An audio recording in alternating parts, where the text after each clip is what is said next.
भारत के एक निजी न्यूज़ चैनल पर ब्रेकिंग न्यूज़ के दौरान नाते रसूल मकबूल सल्लल्लाहु अलैहि वसल्लम चल पड़ी और पाकिस्तान का झंडा नमूदार हो गया। ये सब कैसे हुआ, आइए जानते हैं इस वीडियो में। सोशल मीडिया पर एक वीडियो तेज़ी से मकबूल हो रही है जिसमें देखा जा सकता है कि भारतीय न्यूज़ चैनल पर न्यूज़ कास्टर की जानिब से ब्रेकिंग न्यूज़ दी जा रही थी कि अचानक स्क्रीन पर पाकिस्तान का झंडा नजर आया और फिर नाते रसूल सल्लल्लाहु अलैहि वसल्लम चलने लगी।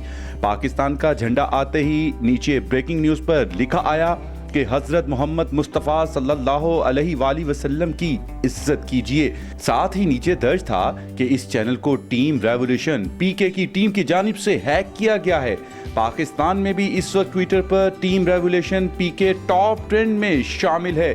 सोशल मीडिया पर दावा किया जा रहा है कि भारतीय न्यूज़ चैनल को पाकिस्तान हैकर्स ने हैक किया और नाते रसूल सल्लल्लाहु अलैहि वसल्लम भी चलाई।